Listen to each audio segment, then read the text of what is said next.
Buenos días, bienvenidos a las entrevistas en Religión Digital. Hoy nos acompaña Agustín de la Torre. Agustín, muy buenos días. Buenos días. Por fin nos ponemos cara, que nos hemos puesto viñetas, pero cara no. Por cierto, por fin, gracias a Dios. Yo tenía muchas ganas de conoceros, la verdad, en persona.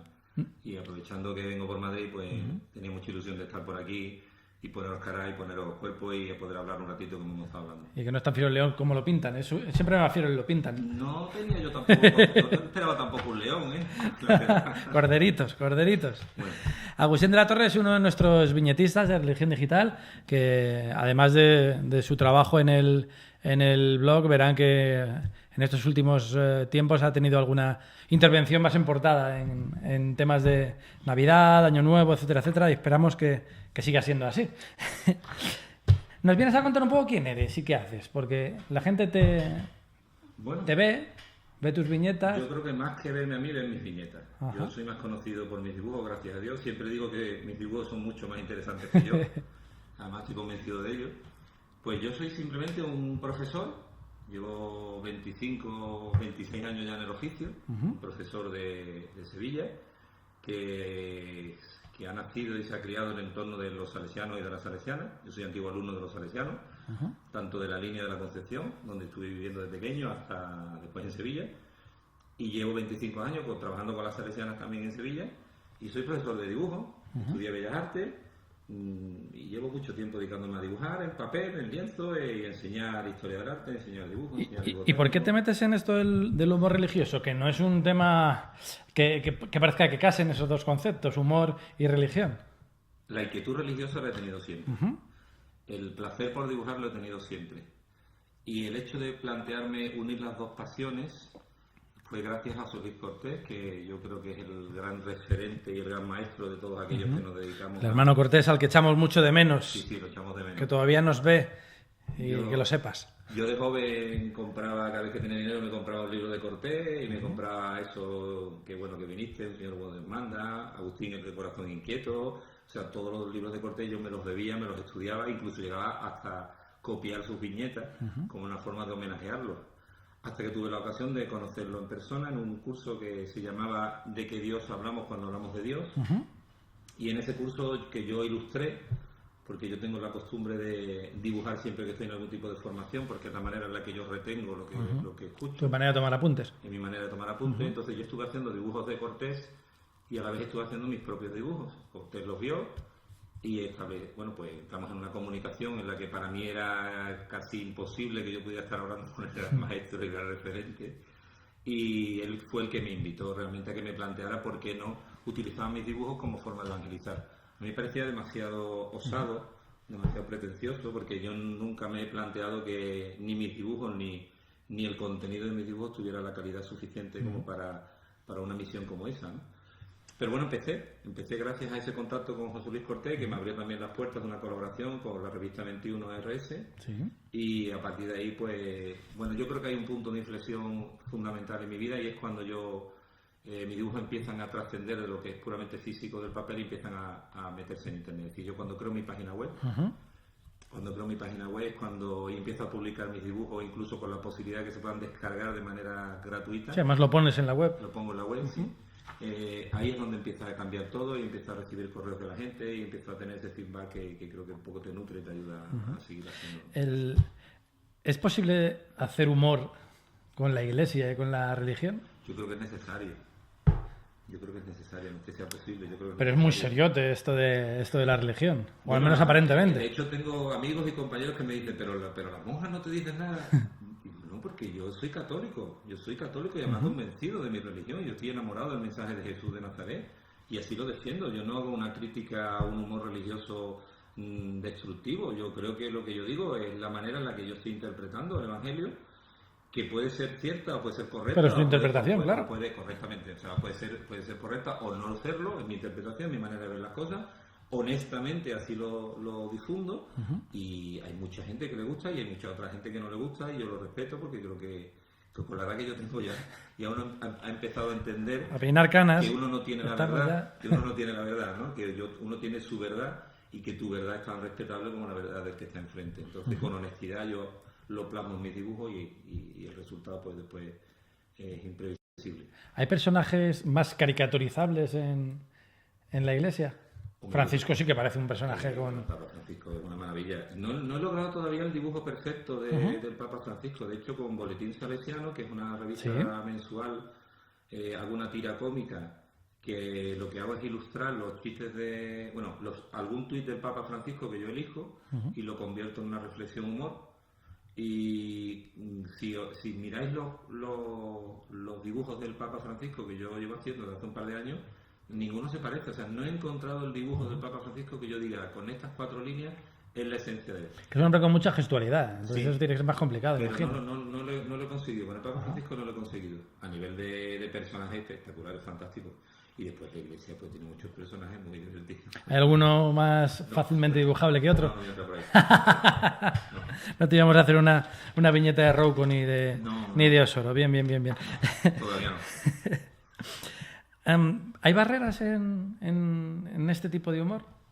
¿O las mismas que en otro? Ahora se está hablando mucho en otros medios de los límites del humor, de hasta dónde llegar o no. Raya ya lo ofensivo, si se puede hacer humor de todo o no. Yo, bueno, entiendo que siempre hay algún tipo de barrera, pero la barrera, lo importante es que te la pongas tú. Yo creo que en el momento que tú tengas claro hasta dónde quieres llegar con tu reflexión, es que mi humor no es tanto humor como humor reflexión, ¿no? Claro. Siempre que no sea un tercero el que te diga eso no puedes hacerlo, que es cuando ya te puedes sentir cohibido o de alguna manera frenado en tu creatividad, en tu libertad, mientras que sea tú mismo el que diga esto puedo hacerlo, esto no puedo hacerlo. Yo creo que esa es la única barrera. Después tengo otra barrera que es muy interesante decirlo, aunque mi mujer no quiera que lo diga, es mi mujer. No como barrera, sino como de alguna manera ella me hace a veces aterrizar. Nos completan y nos... Claro, yo a veces le digo a ella, nos ponen en situaciones. Quiero hacer este chiste, esta viñeta, esta idea, y entonces ella me dice, ¿tú no crees que sería mejor que lo plantearas de esta manera? Y yo digo, pues sí, ¿no? Entonces ella me ayuda muchas veces a... Quizás voy a decir, el mensaje va a ser el mismo, pero la manera de decirlo queda más elegante, queda más interesante, queda más bonita, o incluso queda más contundente. Y el amor y el humor compartidos siempre son mejores. Siempre son mejores, sí. Eso es así. Por supuesto. A mí también me pasa. Hablemos del jartista, que tiene un toque Agustín de la Torre. Sí. Ustedes verán. Sí, bueno, yo no soy el artista, ¿Pero te pareces? Lo primero que voy a dejar claro, y además voy a mirar hasta la cámara para dejarlo claro. Igual que Mortadelo y Filemón no son Ibáñez, igual que Mafalda no es Quino, ¿vale? Yo no soy, el artista no es Agustín de la Torre, el artista es un personaje... Pero además tiene menos cuello. Obviamente. Está basado en mí, está basado en mi experiencia, pero el artista para mí es... ¿Quién o qué es el artista? El jartista. Bueno, el artista, para empezar yo tengo que decir... Que no será el jartible. No, eso me dicen algunos, pero no en Sevilla. Tengo que decirte, Jesús, que el artista nace porque a mí una de las cosas que no me gusta es que me digan artista. Nunca me ha gustado que me llamen artista porque para mí artista me suena algo como peyorativo. Sí, o a torero. Sí, y entonces el artista además como que se le permite todo, bueno, que es un poco excéntrico, que se sale un poco de la norma, pero que bueno, hay que dejarlo porque como un payaso pues hace tonterías y entonces nunca me ha gustado ese término. Y después juega con la palabra de harto en andaluz, de harto en andaluz. Sí. En el sentido de que yo estoy harto, y así lo digo en el Twitter, que es donde nace el artista, estoy harto de que se malinterprete, bajo mi punto de vista de nuevo, el mensaje del Evangelio, porque yo creo que es un mensaje tan bonito, tan hermoso, y que se ha manipulado y se ha malinterpretado tanto a lo largo de desde dentro y desde fuera. Claro, entonces yo creo ese personaje porque yo tengo muchas ideas que quiero transmitir, y tengo que buscar algo que me permita un dibujo rápido. Cuando yo creo el artista, que fue el 1 de marzo de este año, me propongo hacer un dibujo al día. Lo cual es una osadía, porque yo... Tienes vida, además de... Además, claro. tengo 2 asignaturas que llevo a selectividad, o sea que eso requiere una preparación potente con los alumnos. Yo me planteo hacer un dibujo al día y lo consigo durante 100 días. Pero a los 100 días me doy cuenta de que el artista se está convirtiendo para mí en una obsesión y en una obligación, correcto. Y tengo que hacer. Entonces ha perdido la frescura del personaje. A los 100 días decido empezar a publicar cuando me apetezca, cuando realmente me apetezca, cuando tengo alguna idea que la quiera plasmar, cuando haya un momento litúrgico potente, importante, y entonces empiezo a publicar de esa manera y ya sí estoy disfrutando más del artista. Pero lo que más sorprendido de verdad, lo que más me ha sorprendido de este personaje es la respuesta que ha tenido. Cuando yo lo hago de manera experimental, bueno, pues ha sido que yo con mi Twitter personal de Agustín de la Torre, después de 4 o 5 años tengo, creo que son 300 y pico de seguidores. Tampoco que sea excesivamente yo activo en Twitter, pero con el artista pues vamos a superar ya los 3.000. Claro, se ha multiplicado por 10. Correcto, y además con respuestas, me están llegando respuestas por colegios que están utilizando el personaje para dar los buenos días, o por ejemplo una de las cosas que hago con el artista es lanzar un reto semanal todos los lunes, y me consta que hay colegios y centros educativos que están publicando los tablones de sus entradas de los colegios, las clases, compañeros míos, incluso ya ha llegado hasta un par de charlas sobre los artistas, cosa que es un formato que yo no me siento especialmente cómodo, pero me lo han pedido. Oye, ven a hablarnos del artista, cuéntanos qué hace, por qué habla así, cómo piensa, cómo reflexiona. Y bueno, no sé qué va a pasar con el personaje, la verdad. También has comenzado un canal de YouTube, ahora con el Adviento. El canal de YouTube ya lo tenía, pero como yo te he dicho antes, Jesús, no es un formato con el que yo me sienta muy cómodo. Y entonces, a través de la relación mía con los salesianos cooperadores, estuve en Málaga el año pasado en un encuentro que hacen ellos todos los años. Estuve dando una charla y fue muy bonito, fue un ambiente muy cálido. José Ramón, el coordinador provincial de los cooperadores, me invitó. Yo estuve hablando de mi experiencia con los dibujos y a raíz de aquello pues me pidió que en Adviento publicara cuatro vídeos relacionados con el Adviento, y yo pues he hecho una reflexión sobre el Adviento basada en 4 palabras: despierta, prepárate, actúa y alégrate. Y entonces he creado esos vídeos donde aparezco yo dibujando a los artistas. Dibujos en movimiento, eso está... Sí. Como para los que vemos el producto final, perdón por lo de producto, claro, contemplar cómo se va elaborando el trabajo del viñetista es muy grato porque claro, de alguna manera participas también en esa creación de la nada de un dibujo. Teniendo en cuenta que como cualquier proceso creativo, cualquier proceso gráfico, pues tiene sus errores. Yo tenía un profesor en la Facultad de Bellas Artes que me decía que pintor que no borra se va a la porra. Claro.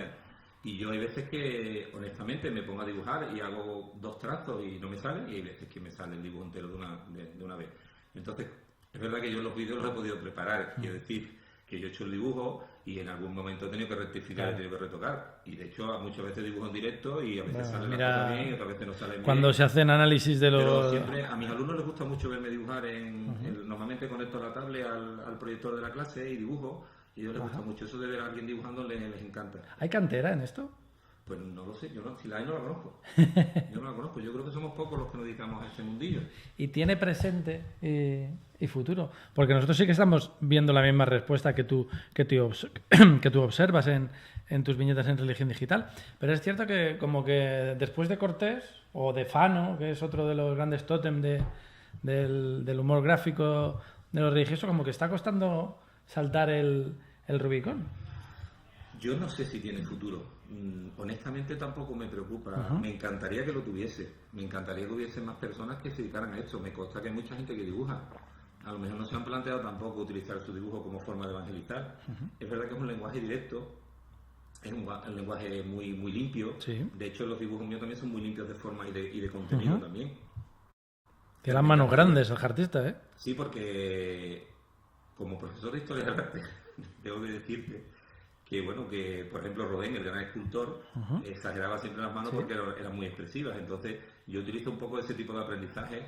De hecho, yo muchas veces me planteo que, salvando las distancias, por favor, con esto que voy a decir, que igual que históricamente ha habido grandes artistas, por ejemplo el Caravaggio, ¿no? el gran pintor del barroco italiano, pues trabajaba para distintas órdenes y representaba a personajes, pues, y además los actualizaba y los vestía de la manera contemporánea a su época. Pues yo también hago mis dibujos para distintas órdenes religiosas. Sí, que saque algunos, artistas para vacaciones me han estado pidiendo muchas órdenes religiosas, pues dibujan nuestros santos, y cojo algunas frases y la publico. Incluso Monseñor Romero, incluso otros que no son santos, como todavía, como el del Cámara o Mahatma Gandhi. Sí. Que tiene algo que contar. Y pienso que uno de mis ilusiones, de mis proyectos, es hacer un evangelio o hacer unas viñetas donde Jesús aparezca actualizado. Y actualizado me refiero vestido como visten los chavales de hoy, y que aparezca con un patinete, o que aparezca con una moto eléctrica, o que aparezca con lo que sea, y que es una manera que, porque yo tengo un contacto diario con chavales de una franja de edad entre 12 a 17 y 18 años. Y saben lo que están olvidando del Evangelio y de la figura de Jesús. Les sigue apasionando el mensaje de Jesús. Y la figura de Jesús de Nazaret les sigue pareciendo maravillosa, pero no quieren saber nada de la iglesia.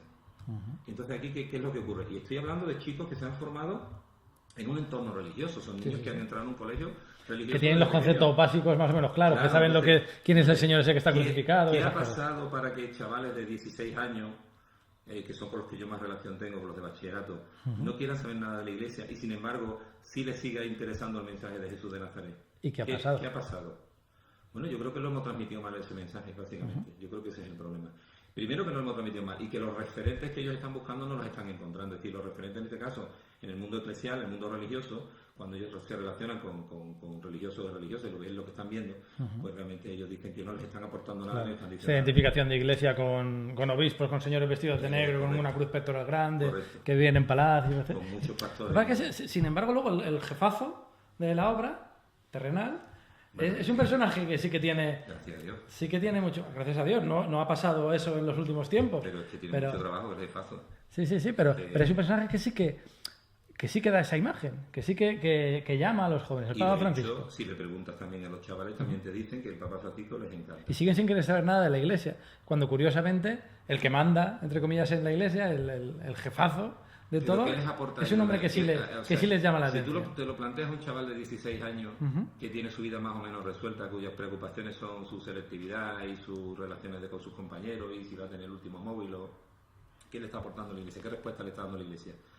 Se está planteando realmente determinadas preguntas de ese chaval, porque muchas veces no se las pregunta. Yo cuando hablo con ellos tengo conversaciones apasionantes, de verdad, apasionantes. Sí. Y ellos siguen teniendo las mismas preguntas que yo tenía o que tú tenías con la de ellos. Es decir, las preguntas de siempre siguen existiendo, pero no están buscando ese tipo de respuesta porque entre otras cosas no lo encuentran. O las respuestas las están buscando fuera. Y después hay otro fenómeno que yo no quiero dejar pasar por alto, aprovechando este foro, que también es un tema delicado, y es que recuerda que yo vivo en Sevilla. Y en Sevilla el tema religioso... La Semana Santa. Correcto. Entonces, hay otro montaje o hay otro mundo ahí que yo intento desmontar dentro de mi osadía, que es el tema del mundo cofrade y el mundo de las hermandades. Sí. No porque a mí me parezca mal, cuidado. Yo muchas veces hay gente que me dice, pero tú atacas a las imágenes. Y digo, no, a ver, yo soy licenciado en Bellas Artes y además especializado en restauración y conservación de obras de arte. Esa fue mi especialidad. Es decir, yo las imágenes bueno, me apasionan, me parecen espectaculares, pero no sin confundir la parte con el todo. No confundo la imagen con lo que representa. Claro. Y creo que en entornos como el de Sevilla se ha cuidado demasiado la forma y se ha olvidado por completo el fondo. Cuando además, si se conociera, que eso es otro trabajo que no se ha hecho, conocer a fondo el trabajo que hacen las hermandades y cofradías, más allá de sacar el paso, son la mayor ONG de este país. Que lo hacen. Claro, estamos hablando de 1 millón de personas que dan parte de su sueldo, que van a comedores. Correcto, y que además yo no estoy en contra de una salida profesional de una hermandad, y además reconozco la belleza. Cultural, históricamente, cultural, a nivel visual, todo. El problema es confundir a la Virgen X o al Cristo X con la Virgen o Cristo o con tu propia fe. Yo tengo alumnos que se manifiestan ateos. Pero creen en el Gran Poder, porque el Gran Poder está al lado de mi colegio, y estamos en el barrio de San Lorenzo, y está allí la iglesia del Gran Poder. Entonces tengo alumnos que ellos dicen, yo soy hermano del Gran Poder, pero yo soy ateo, yo no creo en Dios. Yo creo en el Gran Poder, bueno, no creo en el Gran Poder, para mí el Gran Poder es lo más grande. Es lo más grande. Entonces, esa frase es muy de ayer. Esa catequesis, falta ese fondo, falta explicarles a ellos, mira, esto está perfecto, esto es maravilloso, pero de fondo hay que ir una idea que tenéis que tener. Pero ¿quién es de verdad el Gran Poder? ¿Quién es Jesús de Nazaret? Un vehículo que a ti te lleve y que esto te tiene que servir para mejorar en esto y sobre todo mejorar en el entorno en el que estamos viviendo, porque entonces yo creo que una de las principales misiones de los cristianos que arreglar un poquito este mundo, ¿no? Pasa con los pasos y pasa con la liturgia, que también en muchas ocasiones aleja más que acerca, cuando lo que se supone que son los sacramentos y la Eucaristía especialmente es una celebración compartida. Fiesta. Cuando dos o más se reúnen en mi nombre, ahí estaré yo. Ahí es uno de los sitios donde más fuentes de inspiración encuentro para mis dibujos, cuando voy a misa. Y a lo mejor veo presencia, por ejemplo, llega el momento de la paz y hay personas que te dan la paz que parece que les cuesta, o incluso que no se dan la vuelta para darte la mano. Entonces, uno de mis viñetas está por aquí, ¿no? Da fraternalmente la paz, y hay uno que le da un abrazo a otro, y entonces dice, es que se lo ha creído, ¿no? O sea, como diciendo, aquí, ¿no? Enséñalo. Es que se lo ha creído.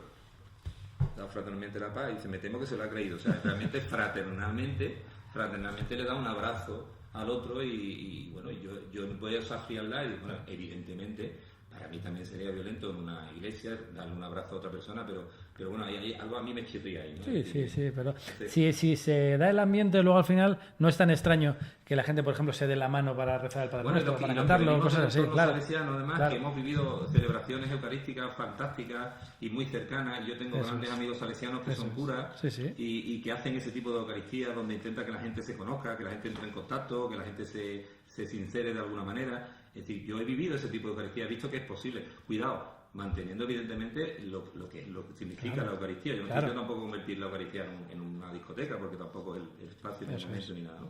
Pero yo creo que se puede hacer las dos cosas. La de abajo es durísima, por cierto. La de abajo es de las pocas...